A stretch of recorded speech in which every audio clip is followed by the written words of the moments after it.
Hello and welcome back to the Adventures in Marketing podcast. I'm your host, Gwen Montoya. If you'd like to connect with me on Facebook or Pinterest or Twitter or Instagram, you can find me at gmontoyapdx.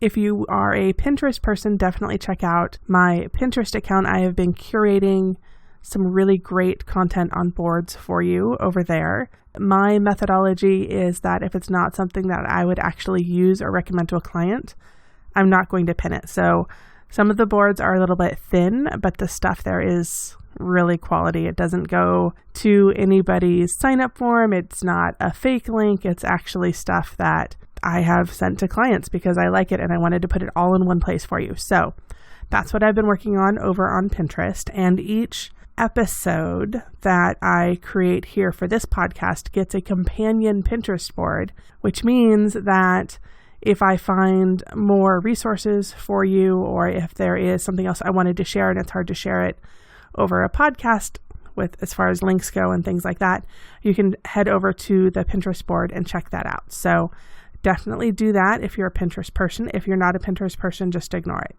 So for this episode, I wanted to talk about holiday marketing. So we're actually cutting it kind of close as far as winter holiday marketing goes, because I always recommend starting at a minimum 6 weeks before your target holiday date. And the reason I want you to do that is because I want you to have time to plan. I want you to have time to create a strategy. I want you to have time to really understand what your audience is looking for and how to provide that in the best way. So although this is almost winter holiday time, I am approaching this particular holiday marketing as whatever the holiday that you have in mind. So if for some reason 4th of July is a big holiday for you, if for some reason Labor Day is a big holiday for you, whatever it is, that's really what we're talking about. We're not necessarily talking about the really targeted seasonal winter kind of holidays. So this applies to all year. So you can listen to this episode at any time and it will probably have something valuable for you. At least that's my goal. The first thing I want to talk about is making it easy on your buyers, because that's really what makes the sale, right? When we provide things that are easy to buy, it makes the purchases easy. Somebody feels confident doing that. All of those things, that makes for an easy sale. So what I'm going to focus on is ways that you can make your sales easier for your clients, easier for your buyers. And the first thing is to get outside of your comfort zone and promote what you do. And in fact, the bigger the holiday, and you know the ones I'm talking about, the bigger the holiday, the more we need to promote, because there's so much more going on. So if you are, for example, the holiday that you want to promote is National Cupcake Day, there's probably not a lot of competition. However, if you are promoting one of the bigger holidays, so is everybody else.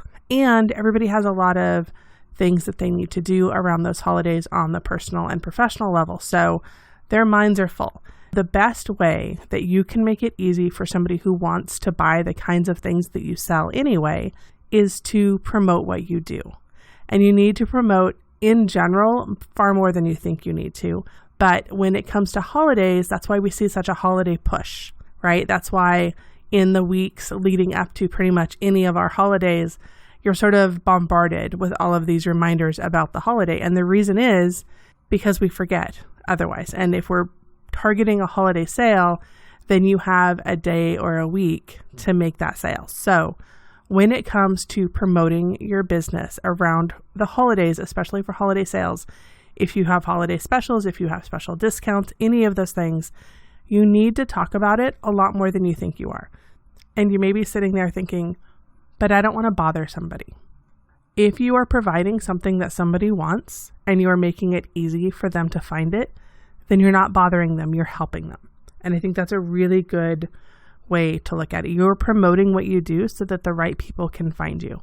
If you sit in the corner and never talk about what you do, your people are going to go somewhere else. They just will. Get comfortable with promotion, which I say a lot because it's important and it needs to happen. So the next thing is around holidays, we'll see a lot of promotions and we'll see specials and deals and discounts.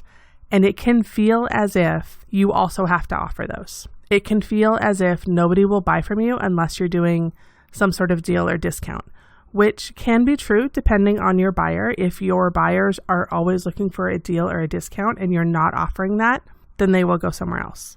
If you're going to offer a deal or a discount or some form of special offer for the holidays, you need to understand what your margins are. If what you end up paying in free shipping means that you lose money on every sale, then that's not a good offer for you. If you are offering discounts on things and you don't have the wiggle room to cover your expenses and to make at least some sort of profit without a really good strategy behind that reason, then that's not a good idea. So before you start feeling like you have to offer some sort of 50% off discount and free shipping and all of these great things, pause and look at how much you need to make to cover your basics and to meet your sales goals before you start putting things on sale. Now, once you know what those are, and if you feel like putting things on sale may slow you down a little bit to reach that goal, but that you will still reach that goal, then it makes sense to do some sort of discount or special. But please don't feel as if the only way to make a sale is to be the cheapest option, because what happens is we can inadvertently train our clients, our people, to only come to us for something free or cheap. And we don't want that. You don't want your business to be known as the discount option unless that's your business. Instead, you want your business to be known as the really good option, and it's worth the value of what somebody pays. Now that you know what your pricing structure is for the holidays and whether or not you're going to offer any discounts, the next thing to think about is another way to make it easier for the buyer. And this is where gift baskets come from. It's where things that are related to each other are bundled together. And the thing is, you can do that with your products. You can do that with, in most cases, whatever you sell, you can probably put together a little gift basket or a little package offer. And you might end up discounting 1 or 2 items in the basket, if that makes sense for you, or all things can be at full price. But the benefit of doing that is that people, when it comes to holiday shopping, are busy. They're distracted. They're trying to get this done as fast as possible. They want something awesome, but they also don't want to have to think about it more than they need to. So by putting bundles together, by putting little packages of things together that somebody can walk into a store or order online, and it is a quick and easy process for them to get a cool little package to give to somebody, that makes a lot of sense. What that looks like, what the price is, and how you market it is all up to you. But go into any store around the holidays and you will see things bundled together. So if you're looking at what you make or sell or offer and are thinking, I have no idea how to put this together, take a step back and look at what other people are doing. If you sell products, go into a store that sells products similar to what you sell and look at how things are being packaged and bundled together. If you are a service-based business and it makes sense for you to offer packages, then look at what others in your industry are doing, because they're probably already putting things together and you can do it in a similar way. The holidays offer a weird and cool situation where somebody who might never come to your site or never look for the kinds of products or services that you offer, but they know somebody who needs them or loves them or wants them. And so you end up with new people coming and seeing what you do. So this is a really good time to make sure that everything about your branding is appealing and clear. So this is a really good time to maybe freshen up your homepage. That's where the bundles of products come in. That's where specials come in if you want to offer those. It's a good time to start collecting email addresses, because people coming to your website for the first time, either shopping for themselves or somebody else, it's a really good time to get those emails so that you can reach out to them during the next holiday or the next time you have something that would be a really cool thing to offer. If you don't have an email list set up, and I hope that you do, I really hope that you're not sending out individual emails or BCC emails to people. So hopefully you have an email platform. I just switched from MailChimp to MailerLite and I'm loving MailerLite. That's not an ad. That's not a sponsored thing. I don't do those, but I really do like the difference. However, whatever platform you use, if it's Constant Contact, if it is whatever it is, it doesn't matter what it is. If you don't have one set up, get one set up and get a form for your website where somebody can sign up from your website. And you can do, I'm not a fan of pop-ups, but lots of people respond to them very well. So you could do a discount on shipping if that works for your budget, like we talked about, or a discount on product, or a bundled product, or a free product, or however you want to do it. Just start collecting those emails, because in 3 months, you can send them an email, and otherwise you won't have their email address. So you want them to sign up for your email list so that you can send emails out to them throughout the year instead of relying on them remembering where they bought that thing, or hoping that they find your social media again or remember your name. The easiest way for somebody to remember you is for you to provide some element of surprise and delight in how you work with them for the first time and every time. Especially the first time they reach out to you, you want to be memorable. And you might be getting worried that I'm going to propose something really intense and over the top, but I'm really not. Even a handwritten note sent with packages makes a huge difference. A little bit of tissue paper wrapped around the gift makes a huge difference. It makes you stand out, because most people don't bother to do that. If they are doing any kind of mail order or shipping, they throw it in the box and send it out because their focus is on getting it out, right? Their focus is not necessarily on building a relationship. So that's where I want you to take a step back and think about the last time that you ordered something online and you opened the package and you kind of oohed and awed over the process of opening the package. And if it's been a while for you since you've ordered something, if you are hitting the Amazon Prime a little bit much, and the boring brown boxes come and there's one tiny item in a giant box and that's how you're used to getting things, I'm going to share with you my favorite package, probably that I have ever received. My friend Kate in Washington makes magic wands. If you want to find her, it is the Woodland Wandelier. She makes these amazing magic wands. They are custom, they're gorgeous, they're super unique. I love them. She sent my kids some wands a couple of years ago, and the kids still talk about how amazing it is. So inside the package, the wands were wrapped in paper, almost like a cocoon for them, and you opened the paper and the wands were inside. And I am fairly certain, it's been a while, but I'm fairly certain she wrapped it with twine and maybe a little note with her card. And it was so delightful to open a package and to have such an experience, to have something come and have it be so unique and so different. My kids still have the little casing thing that the wands came in. And in fact, their wands live in those when they're not using them. So think about the last time that you were really awed by a package. And if you haven't ever been awed by a package, then we need to get you ordering from some really clever, creative people, because there's nothing better than feeling like the package that you ordered is a gift. And it just feels really lovely. And that's the kind of experience you want to give to your clients. You want them to talk about it 4 years later, right? Instead of throw the envelope in the trash and move on. We really want those big, special experiences. And the awesome thing is, you just have to do a teeny tiny bit more than the regular person, right? It doesn't have to be extravagant. It doesn't have to be over the top. It just has to be a little bit more, a little bit different, stand out just a tiny bit.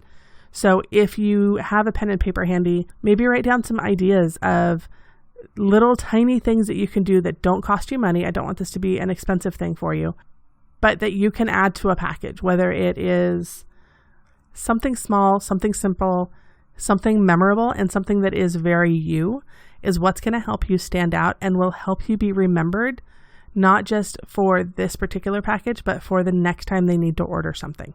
And at some point, like all good things, holidays end, right?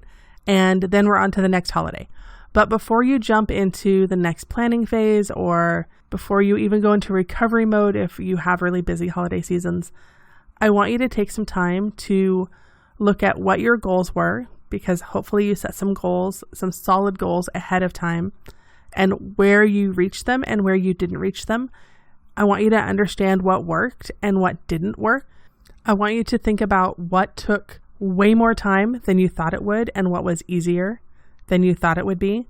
And I want you to do this all while it's still fresh in your head. That's why I want you to do it as soon as the season is over, or even make notes along the way if you are that kind of person, because each time is a learning experience, especially as your business grows. If you are going into your first holiday season as a new business, everything is so new and uncertain. And if you are year 20 and your business has never changed, then you have some expectations. But even then, year to year will be different. And understanding the challenges and the changes that happen over the years can really help you plan for next year so that you have an even better experience for the next holiday season. And if you are the kind of business that has multiple holiday seasons throughout the year, so for example, if you're somebody who does a lot of craft fairs, right, then you have the summer ones and the winter ones, and then maybe some other ones, and then you have an online store. Or if you just have one huge season and that's it, and then the rest of the year is building up to that season, it really depends on what your business is. But whatever your business is, it will have unique quirks and needs around the holidays. And by planning ahead, you can anticipate some of those and save yourself so many headaches. And that's really what I want for you. I want you to go into the next holiday season ready. And here are some quick ways that you can save yourself time at the end of the season. So the first thing is look at any questions that you answered over and over again. If there are, and there usually are, can you make a template? Can you make an FAQ? Can you make a blog post to share? By saving yourself that little bit of time by not having to respond to the same email and actually type it out over and over, you will save yourself time and stress. So that's the first thing, is look for templates you can create to respond to emails, the FAQs, a page on your website with details if there's an FAQ doesn't work for that particular thing. The next thing I want you to do is any images or graphics or copy or anything that you made for this season. And if you have multiple seasons, then you can do it for individual seasons also, holiday seasons. Create a file on your computer, a folder on your computer that has all of the graphics, all of the copy, everything that you need for that themed season. And next year, as you begin planning, everything you need will be in one place. And again, that will save you time because you won't have to be creating graphics. You won't have to struggle with working on copy because you've already done that. And that will save you so much time. It will just make your life easier next year. My final suggestion for planning for the next holiday season is to create a blank calendar that is at least 60 to 90 days ahead of the next holiday that you're working towards.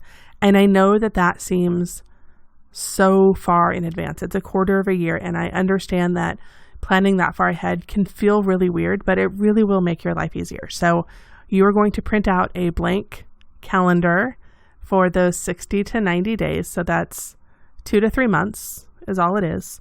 And you are going to mark the last date that you are going to sell something. So you have to be aware of your shipping dates and rush shipping and all of those things. But working from that, you're going to work backwards and figure out how often you want to promote things.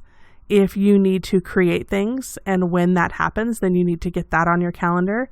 If you need to work with somebody else, if you partner with somebody else, if you collaborate with somebody else, then you need to put those dates and times and all of that information in this 60 to 90 day calendar. And what happens is by planning that far ahead, you already have half of the work done for you because you know that you're going to promote on the second Tuesday of the month and you know what you're going to promote on that date. And then you're going to move on to the next thing. And as you do that, it will just be so much easier because you already have a game plan, right? That's what I want for you. I want you to have a strategy in place for when you're going to promote your business and how you're going to do that and where you show up and why. So really the 60 to 90 day calendar for the holidays is what that is. And it can be overwhelming, but I think once you go through it the first time, save it for the next year because you can reuse a lot of the same ideas and the same concepts and the same timings, probably. As you go year to year, you might need to adjust some things depending on what works and what doesn't. And being aware of what works and what doesn't means that next year you can do more things that work and less things that don't work. And that's what I want for you. I want your holidays to be fun. And if you do holiday sales, I want them to be profitable. And I want you to be really excited about doing it instead of landing in the middle of the holiday season and just getting started, because it's hard to run a business when you're constantly reacting, right? Let's do a little more proactive action and a little less reactive action and see how it works for you. Thank you so much for joining me. I so appreciate you taking time to hang out with me. If you've enjoyed this episode, please hit subscribe. If you have questions or comments, please email me.